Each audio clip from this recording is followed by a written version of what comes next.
Olá, estudantes. Sou o professor André Lemoine. Estamos aqui para a nossa videoaula da unidade 2 da disciplina de História do Design de Interiores, onde nós vamos ver o design de interiores do século XIX aos dias atuais.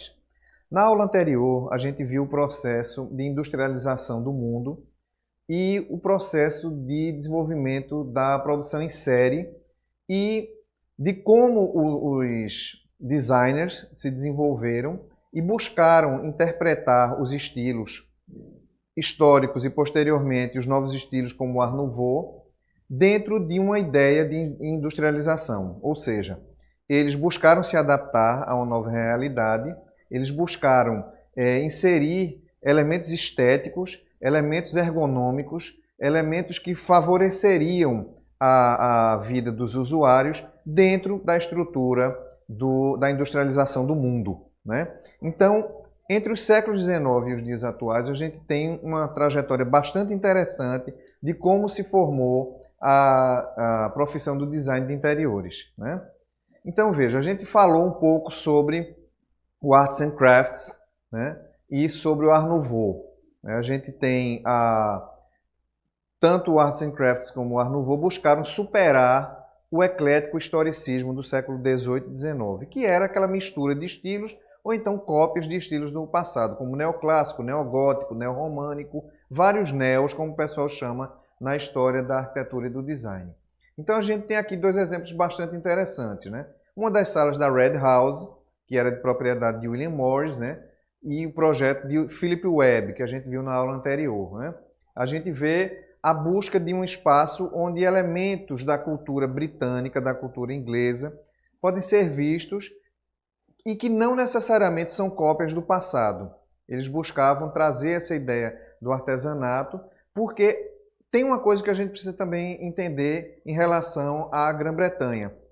Eles têm uma continuidade de artesanato, né? E não o artesanato somente como material que a gente usa hoje para decoração, mas um artesanato que se usa, né? Que se utiliza dentro de casa, né? Como, por exemplo, esse mobiliário que a gente está vendo aí, que a gente percebe que é uma coisa tradicional deles. Então, eles mantiveram isso, eles buscaram trazer, não inicialmente, né, como a gente viu, não trazer para a industrialização, mas a indústria acaba absorvendo isso. E hoje em dia, se você for para o Reino Unido, você consegue comprar isso aí, porque já foi absorvido por esse processo de industrialização.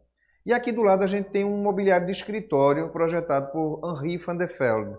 Henri van der Velde, que era um designer belga, né, um dos mais engajados dentro do movimento Art Nouveau, né, buscou trabalhar tanto com arquitetura de interiores como arquitetura de construção propriamente dita e deixou um legado muito interessante, né? A gente observa que essas linhas curvas, né, essa busca por uma unidade formal, né? Você tem a cadeira e a escrivaninha propriamente dita, todos dentro de um processo projetual único, né? E que poderia ser fabricado em série, né?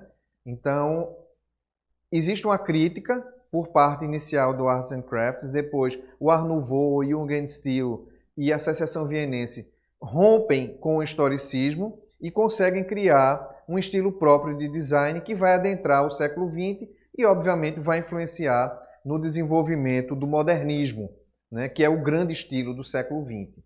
Né? Outra questão que a gente pode levar em conta é o surgimento da Deutscher Werkbund.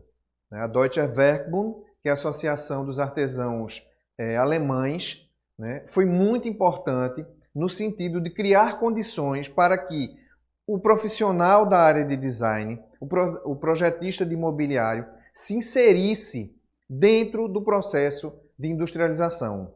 Ou seja, você era formado, você já tinha a ideia de escola técnica nessa época, né? Você tinha os cursos técnicos de marcenaria, né, de mobiliário, até mesmo de orivesaria, fazer joias, etc.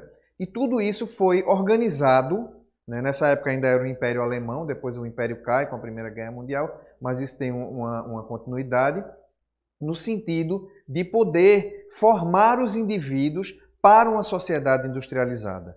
A indústria chegou e ficou. Inclusive, nessa época, você já está dentro da segunda revolução industrial, que é a revolução do desenvolvimento dos automóveis, dos aviões, né? Então, você vai ter uma série de novas necessidades, né, que esses profissionais precisam responder.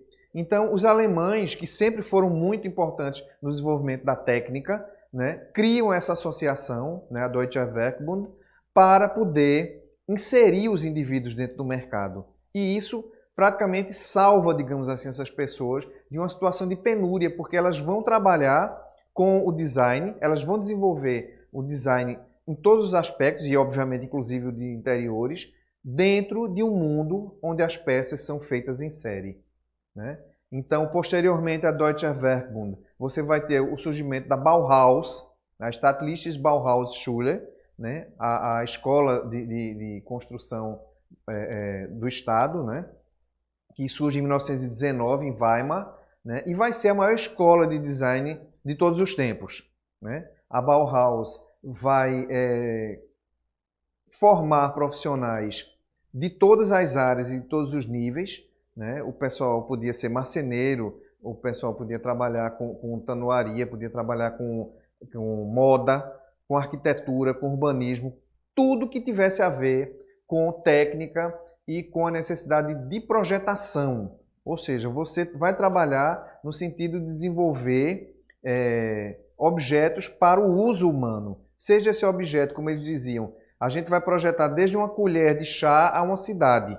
Isso é muito importante, porque você cria condições, inclusive a escola tinha essas condições físicas, de você fazer protótipos, de você fazer maquetes, de você testar aquilo que você estava projetando dentro da própria escola e ver se aquilo funcionava dentro de um novo mundo pós-Primeira Guerra Mundial, onde muita coisa foi destruída e você precisava criar tanto uma nova estética baseada no racionalismo, que é o modernismo propriamente dito, bem como prover às pessoas, à população de um modo geral, de produtos que tivessem qualidade, né? Qualidade tanto de uso quanto qualidade estética, né? E a gente tem também, dentro desse período de tempo, o Art Deco, né? O Art Deco, né? Que é uma abreviatura de Art Décoratif, que é arte decorativa em francês, né?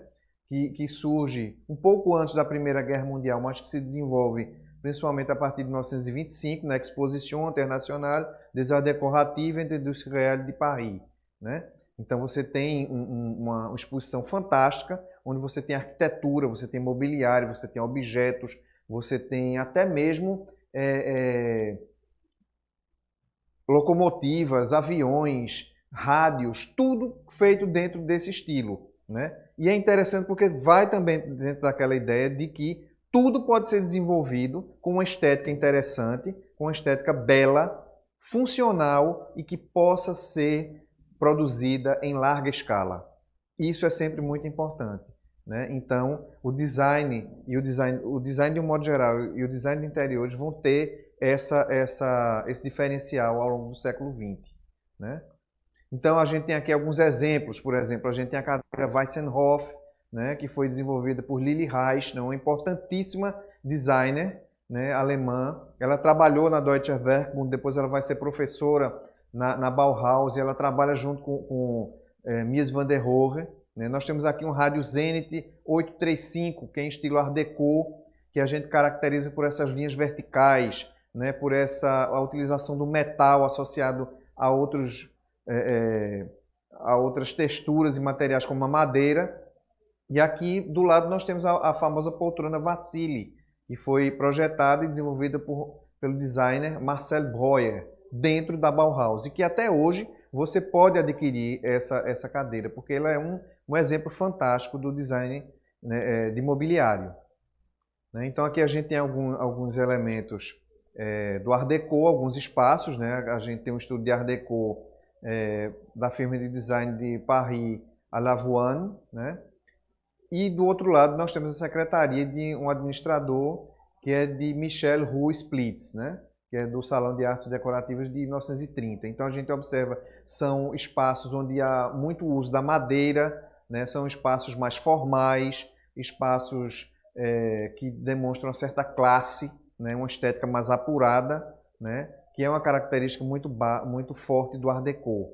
O Art Deco se desenvolveu pelo mundo e existiu mais ou menos até a década de 40. Depois ele foi completamente substituído pelo modernismo. Aqui no Brasil a gente tem alguma coisa, mas em repartições públicas as residências foram em grande parte já perdidas. E a gente tem o modernismo, né? O modernismo baseado no racionalismo e na simplificação formal, né? Que se desenvolve com muita força a partir das ideias da Bauhaus, né? Na Alemanha, e das ideias de Le Corbusier na França. A gente tem aqui o interior da Villa Savoie, em Poissy, na França, que é projeto arquitetônico e de interiores de Le Corbusier, né? E a gente tem ali do lado o interior da Casa Farnsworth, em Plano, Illinois, nos Estados Unidos, que é um projeto de Mies van der Rohe. A gente nota assim, os espaços muito amplos, né? A gente percebe móveis com linhas retas, os espaços também muito sóbrios, né? Com poucas cores, né? Geralmente a cor do material em si, né? A madeira, o couro, né? E a utilização de vidro, né? E a estrutura mais limpa possível, né? O que vai caracterizar o modernismo em todo o mundo e, obviamente, aqui no Brasil, onde a gente teve alguns exemplares bastante interessantes, né? A gente não pode esquecer nunca do nosso Niemeyer, né? E Lina Bobardi, Vila Nova Artigas e alguns arquitetos e designers que entraram na onda do modernismo e desenvolveram obras fantásticas aqui no Brasil, mas que têm uma qualidade mundial. No Brasil, a gente tem aqui como exemplo a Casa de Vidro, né, que foi projetada por Lina Bobardi para ela e para o seu esposo Pietro Maria Bardi, que data da década de 50, né, e a Casa das Canoas, né, que é obra de Oscar Niemeyer, também da década de 50, onde a gente nota uma estrutura similar ao que a gente viu nas obras anteriores de Corbusier e de Mies van der Rohe, né? O uso do vidro, né, estruturas metálicas, espaços fluidos, né, poucas cores e os móveis no material original para que não haja nenhum tipo de enganação, né? Você vê, o que você vê é o que é. Você não busca, digamos assim, imitar coisas do passado ou imitar materiais que não sejam aqueles do que o produto está sendo feito, né? Se ele usa couro, você vai ver o couro na sua cor original. A casa de Niemeyer ainda tem algumas peças antigas, né, porque ele quis colocar na ambientação, mas o design é todo modernista. A gente tem aqui algum mobiliário modernista, todo feito no Brasil, né, projetado no Brasil. A gente tem aqui em cima a cadeira de Jean Gillon, né, um sofá de George Zauspin, né, que era originalmente polonês. A gente tem a espreguiçadeira de Zanini Caldas, que foi um dos maiores designers de mobiliário do Brasil, né? A poltrona de Sérgio Bernardes, que também está assim, no mesmo nível, em termos de importância como designer de mobiliário, né? E um estante de Geraldo de Barros, né? Essas peças são peças emblemáticas e hoje em dia você ainda pode adquiri-las. Obviamente o preço é um tanto quanto alto, mas a gente tem que entender que são peças de grife, são peças de profissionais altamente conceituados mundialmente no que tange ao design de mobiliário, né? Então, posteriormente ao modernismo, a gente vai ter uma série de correntes que rompem com aquela clareza formal que a gente chama de pós-modernismo. Mas dentro do pós-modernismo a gente tem uma série de tendências, como por exemplo a gente pode ver ali o estilo Memphis, onde a gente vê muito o uso de cores e texturas quase cartunescas, né? Quase parecido com um desenho animado, né? A gente tem um retorno ao neoclassicismo, que o pessoal chama de neohistoricismo.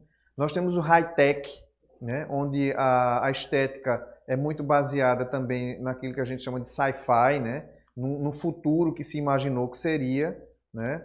Tem também o desconstrutivismo, onde as formas são quebradas e os espaços tendem a ser mais complexos, ou então o neovernacular, que muitos arquitetos modernistas criticavam como sendo uma arquitetura sem arquitetos, que na realidade é quando você reinterpreta elementos arquitetônicos e de mobiliário do local onde você vive, né? No caso aqui a gente tem um exemplo da Polinésia, mas a gente pode utilizar a arquitetura tradicional do Brasil, com o uso de varandas, o uso de taipa, né? Então você tem uma série de vertentes dentro do pós-modernismo que algumas ainda são utilizadas hoje em dia, outras já desapareceram com o tempo, mas se contrapuseram à ideia do modernismo muito limpo, muito puro, branco com poucas cores, e aí a gente observa que existe um retorno tanto a ideais mais antigos como para um futuro que ainda não chegou, né? Então o pós-modernismo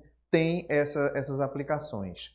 E o contemporâneo, né? A gente pode ver aqui o interior de uma sala projetada por Eric Sander e outra por Brad Ramsey, onde a gente vê que pode haver uma mistura de elementos de várias épocas diferentes, né? Mas a gente vê, de certa forma, uma limpeza formal, um certo retorno ao racionalismo, que as pessoas chamam de neorracionalismo, às vezes também um minimalismo, né? Você suprime uma série de elementos de composição para que o espaço fique mais fluido e mais puro, mais limpo e perceptível para quem o usa, né?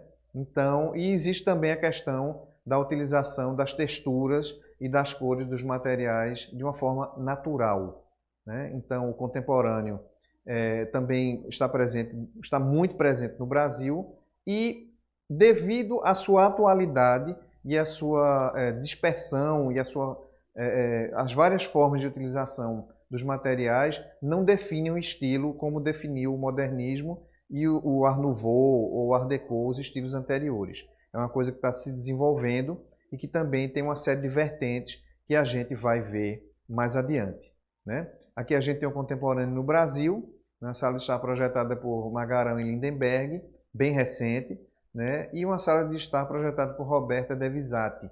A gente pode observar que elas não diferem muito daquilo que foi feito nos Estados Unidos, porque como a gente vive num mundo globalizado, essas tendências do design contemporâneo são muito permeáveis, ou seja, você vai encontrar aqui em Pernambuco, em São Paulo, em Nova York, em Los Angeles, em Londres, né? E aí é importante que o designer tenha um entendimento de que é necessário adaptar essas formas às condições locais.